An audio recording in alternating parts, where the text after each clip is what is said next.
ચાલે છે એ તો આપણે સ્વીકારવું જ પડે કે તમિલનાડુ એ એટલું ડેવલપિંગમાં ચાલી રહ્યું છે કે એને કોઈ કેન્દ્રના જે મોટા પક્ષો એને જરૂર નથી, સ્થાનિક પક્ષોથી એ ચલાવે છે એટલે અને એમાં કોઈ પગ પેસારો કરી નથી શક્યું. આ વિજય ટીવીકે પાર્ટી છે એ પણ સ્થાનિક પાર્ટી છે, લોકલ ચહેરો છે.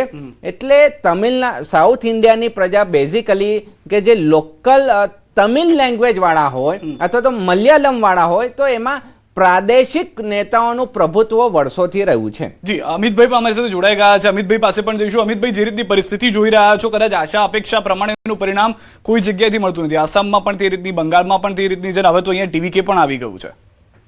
નહીં સિદ્ધાર્થભાઈ, હજુ તો પરિણામો બાકી છે. કદાચ રૂચાનમાં આગળ પાછળ ચાલે રાખશે. તમિલનાડુની વાત કરીએ તો તમિલનાડુમાં ચોક્કસ અમે ત્યાં સરકારમાં ગઠબંધનમાં જઈએ, જે રીતના આંકડા આવી રહ્યા છે ત્યાં પણ કદાચ સરકાર બનાવી શકીએ. બંગાળની વાત કરીએ, બંગાળમાં અમારા માટે કોઈ એવું હોપ હતું નહીં, પણ જે રીતની ફાઇટ ચાલી રહી છે કદાચ આંકડાઓ 2-3 કલાકમાં સ્પષ્ટ થાય ત્યારબાદ જ કહી શકીએ કે ભાઈ સરકાર કોની આવશે. પણ જે રીતે કીધું મારા સાથી મિત્રએ, મેં એમને સાંભળ્યા સારી રીતે કે ભાઈ બંગાળના લોકો બી ડેવલપમેન્ટ તો બંગાળમાં બી થયું જ છે. 15 વર્ષથી એક જ સરકાર છે.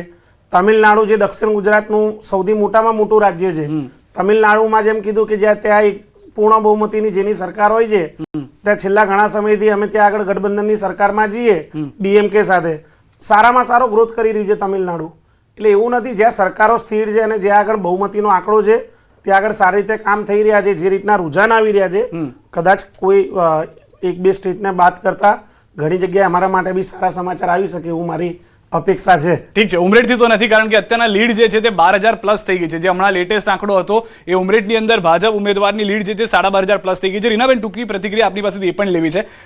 વિકાસની પણ વાતો થઈ, રાષ્ટ્રવાદની પણ વાતો થઈ. મહિલાઓને કયા મુદ્દાઓ જે જોઈ રહ્યા છો કે બંગાળમાં અસર કરી ગયા કે મહિલાઓ મતદાન માટે, કેમ કે સિદ્ધાર્થભાઈએ પણ કીધું કે 90%થી વધુ મતદાન તો સ્વાભાવિક છે, કદાચ એ બદલાવની પણ રાજનીતિ હોય, પરંતુ એ કયા મુદ્દાઓ મહિલાઓને ધ્યાનમાં રાખીને આપ જોઈ રહ્યા છો? ખરેખર આમ જોવા જઈએ તો તમે જુઓ કે છેલ્લી કેટલીક ઇલેક્શનમાં તમે જો ફ્રી બીજની ઘટનાઓ વધી છે, એમાં પણ તમે જુઓ કે બધી જ પાર્ટીઓ ફ્રી બીજ આપી રહી છે. એટલે ફ્રી બીજ હવે કોઈ નવી વાત નથી. ભાજપ બી આપે છે, કોંગ્રેસ પણ આપે છે, ટીએમસી પણ આપશે અને બીજી પાર્ટીઓ પણ આપશે. એટલે ફ્રી બીજ તો બધી પાર્ટીઓ આપવાની જ છે, જે એકાઉન્ટમાં તમે જો કે પહેલેથી જ નાખી દે છે એડવાન્સમાં. બંગાળમાં પણ નાખવામાં આવ્યું છે મમતા દીદી દ્વારા. પરંતુ અહીં મુદ્દો તે છે કે બંગાળમાં તમે જો આરજીકર હોસ્પિટલનો જે બનાવ બન્યો એ પછી આમાં કેટલા પણ બનાવ બન્યા. સ્ત્રીઓ ત્યાં સલામત નથી. સ્ત્રીઓની કેટલાક રાજ્યોમાં તમે જુઓ કે ખૂબ જ કહી શકાય કે ખુલ્લેઆમ વચ્ચેના સમયગાળાની વાત કરું તો ખુલ્લેઆમ અપહરણો, બળાત્કારો એટલી હદે બન્યું કે મમતા દીદી તરફ બિલકુલ કહી શકાય કે દુર્લક્ષ એવું હતું. આરજીકર જે કેસ હતો આપને પણ ખ્યાલ હશે કે એમાં પણ તમે જુઓ કે બિલકુલ કહી શકાય કે આખા દેશભરમાં ચકચાર જગાવી હતી એ કેસે. તેમ છતાં તમે જુઓ કે એના પર એટલું ખાસ ધ્યાન આપવામાં નહોતું આવ્યું. એમનું શરૂઆતમાં નિવેદન પણ લેટ આવ્યું હતું. એટલે અહીંયા સુરક્ષાનો મુદ્દો મારી દ્રષ્ટિએ સૌથી મહત્વનો છે. અને ભાજપ પાસે તમે જુઓ કે સીધી વાત છે કે મોદીજી ક્યાંક ને ક્યાંક આજે દેશનો એક એવો ચહેરો બની ગયા છે કે લોકો સલામતી સાથે પણ સંકળાઈને જોઈ રહ્યા છે ક્યાંક ને ક્યાંક.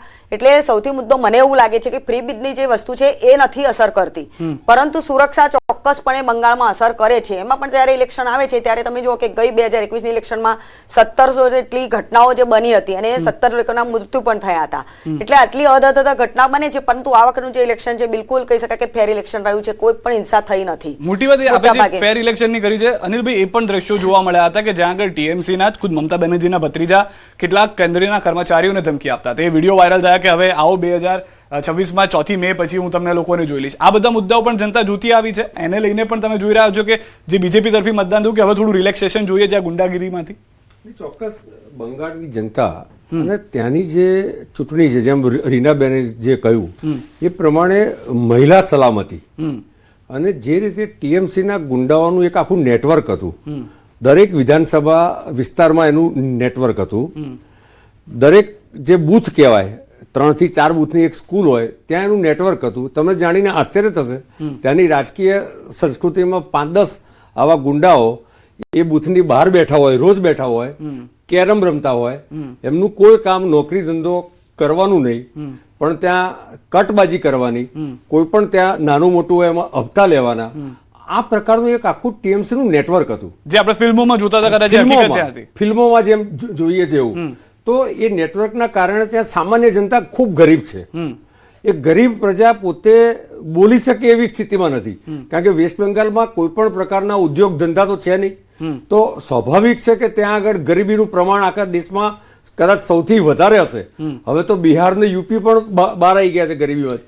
એ પ્રકારની એક જ મિનિટ માટે ખાલી રોકી રહ્યો છું, કારણ કે દેશની અંદરથી હવે લેફ્ટનું અસ્તિત્વ શૂન્ય પર જતું જોવા મળી રહ્યું છે. કેરળમાં પણ કેરળમથી પણ એ સમાચાર કે લેફ્ટ અહીંયા સંપૂર્ણપણે જે એક રાજ્ય પૂરતી સીમિત રહી હતી, દેશમાંથી જે રીતે નક્સલવાદને જાકારો આપવામાં સફળતા મળી છે ગૃહમંત્રી અમિત શાહને, તેમના તરફથી જે પ્રયાસો થયા હતા તે રીતે હાલમાં જનતાએ પ્રયાસો કર્યા છે. કેરળમમાંથી લેફ્ટને પણ જાકારો મળી રહ્યો છે. દેશમાં એકમાત્ર રાજ્ય હતું કે જ્યાં આગળ લેફ્ટની થોડી ઘણી ચાલતી હતી તો સરકાર હતી તે પણ જતી જોવા મળી રહી છે. અનિલભાઈ વાત પૂરી કરશો. તો વેસ્ટ બંગાળનો જે મુખ્ય વિષય છે એ મહિલા સુરક્ષા હતો. આ વખતે મહિલાઓનું સૌથી વધારે મતદાન થયું છે અને લગભગ 51% કરતાં વધુ મહિલાઓના મત ભારતીય જનતા પાર્ટીને મળેલા છે. અને એ જ આ કારણ છે, જેમ બેને કીધું એ પ્રમાણે આરજીકરની ઘટના અને જેમાં આખો દેશ હલી ગયો, જેમાં સુપ્રીમ કોર્ટ પણ હલી ગઈ હતી અને સુઓ મોટો કરી, અને જે રીતે એ વખતે મમતા દીદીનું જે વલણ હતું સપોર્ટ કરવાનું, એના ગુનેગારોને બચાવ કરવા માટે એમનો ભત્રીજો અને મમતાએ જે પ્રયત્ન કર્યા એના કારણે જબરજસ્ત નારાજી હતી. આમ જોવા જાવ તો કલકત્તા પ્રોપર ત્યાં આગળ જ્યાં એમ કહેવાય ભદ્ર લોકો રહે છે, ભણેલા ગણેલા અને કલ્ચરલ જેને કહેવાય, ৭৭ নম্বর ওয়ার্ড, এখানে মমতা ব্যানার্জি ভালো লিড নেবেন। আমি যা প্রথম থেকে বলেছি ৭, ৮, ৯, ১০ আমি ওই বড় লিড কভার করব এবং ১০ রাউন্ডের পর থেকে আমি এগোতে থাকব এবং expected Mamata Banerjee again defeat in Bhabanipur assembly. Malda মুর্শিদাবাদে মানিকচকে যেভাবে দেখা যাচ্ছে ভালো লিড করছে, বলবে মানে যেই আসনগুলো unexpected সেগুলো এক্ষুনি কিচ্ছু বলবো না, বিজেপি সরকার করছে এটুকু বলবো এবং ক্লিয়ার ম্যান্ডেট, একদম ক্লিয়ার ম্যান্ডেট বিজেপি সরকার করছে। না না না, it's too early to say anything. দাদা দক্ষিণ কলকাতায় আপনিও এগোচ্ছেন, স্বপন দাশগুপ্ত তিনিও অনেকটা লিডে রয়েছে, তৃণমূলের গড়ে কি এবার কার্যত কলকাতাতে শিক্ষিত লোকজন, হিন্দুরা, তারা মমতা ব্যানার্জিকে রিজেক্ট করছে, ইনিশিয়াল ট্রেন্ড তাই বলছে। এবং সবচেয়ে বড় কথা হচ্ছে ভাষার নামে, জাতের নামে হিন্দুরা বিভক্ত হয়নি। সিদ্দিকুল্লাহ চৌধুরীর মতো লোক পিছাচ্ছে, সৈকত পাঁজা আমার ভাই এগোচ্ছে, it's a very good symptom. Diamond હાર્બરે દીપક હાલદાર એગોচ্ছে, ઇટ્સ અનએક્સપેક્ટેડ। બંગાળમાં કહેવામાં આવી રહ્યું છે, અનિલભાઈ ટ્રાન્સલેટ કરી આપો, શું કહ્યું છે તેમના તરફથી? પૂરેપૂરું તો ખબર નથી મને, પણ એ જ એમણે કીધું કે મમતા બેનર્જી 10મા રાઉન્ડ પછી કેલ્ક્યુલેશન પછી ક્યાંય નહીં હોય. બંગાળમાં પ્યોર પૂરેપૂરી પૂર્ણ બહુમત મળશે અને બંગાળના હિન્દુએ ભયમુક્ત રીતે વોટિંગ કર્યું છે. આ એની આખી વાતનો સાર હતો. કુલ મળીને જે હું વાત કરતો હતો, રીનાબેનની વાતને જો આગળ કરું છું કે આરજીકર વખતે અમારા મેડિકલ એસોસિએશનથી માંડી બધા લોકોએ આખા દેશમાં દેખાવો કર્યા. અલ્ટિમેટલી જે ગુનેગારો હતા અને જે પ્રકારના ગુનેગારો હતા એમને બચાવવા માટે સરકારનો પ્રયત્ન થયો. આઈપેક પર ઈડીની રેડ પડી ત્યારે મમતા બેનર્જી એક ચીફ મિનિસ્ટર ત્યાં પહોંચી જાય છે અને જે ફાઇલમાં બધી વિગતો લખી હતી એ ફાઇલ લઈને ભાગી જાય છે. અરે તમે આખા દેશમાં આ પ્રકારનું કોઈ બી ચીફ મિનિસ્ટરનું વર્તન, હું તો 45-50 વર્ષની વાત કરું છું, કદાચ એ વખતે કદાચ રાજનીતિક રીતે હું એટલો મેચ્યોર નહીં પણ હોઉં, પરંતુ જે રીતે મારું ઓબ્ઝર્વેશન છે આ પ્રકારનું વર્તન ઇતિહાસમાં કોઈ પણ મુખ્યમંત્રીએ કર્યું હોય એવું મેં જોયું નથી. અને તદ્દન તમે જો એનું મમતાજીનું સૂત્ર હતું ખેલા હોબે, છેલ્લા થઈ ગયા, આ વખતે ખેલા તો થયા પણ પરિવર્તન હોબે થયું. અગત્યની વસ્તુ સિદ્ધાર્થ જે હું કહેવા માંગુ છું કે ખેલા હોબે ક્યાંનું છે ખબર છે સ્લોગન? નહીં. એ બાંગ્લાદેશનું સ્લોગન છે. ઓકે, તો મમતાજીની ભાષા પણ બાંગ્લાદેશની જે ઉર્દુ છે. એક જ મિનિટ માટે રોકી રહ્યો છું. હાલના વલણમાં બંગાળમાં કોંગ્રેસના સુપડા સાફ થઈ ગયા છે. એક બેઠક પર જે આગળ હતા તે પણ હવે કોંગ્રેસ જોવા નથી મળી રહી. જે ઇન્ડિયા ગઠબંધનની વાત અનિલભાઈ કરતા હતા કે એક કોઈક વિસ્તારમાં થાય, કોઈ વિસ્તારમાં ન થાય, કોઈક રાજ્યમાં હોય, કોઈ રાજ્યમાં ન હોય, અહીંયા આગળ ગઠબંધન નથી કર્યું. કોંગ્રેસ 0 પર આવી ગયું છે, ટીએમસી હજી 102 પર છે, પરંતુ ભાજપ 171 બેઠક સાથે આગળ વધતું જોવા મળી રહ્યું છે.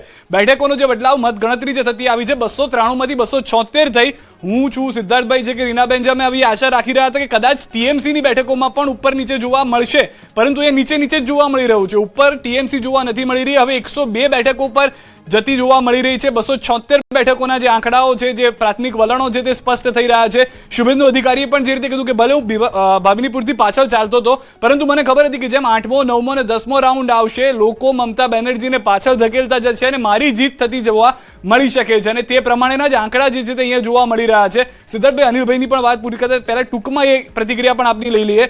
હવે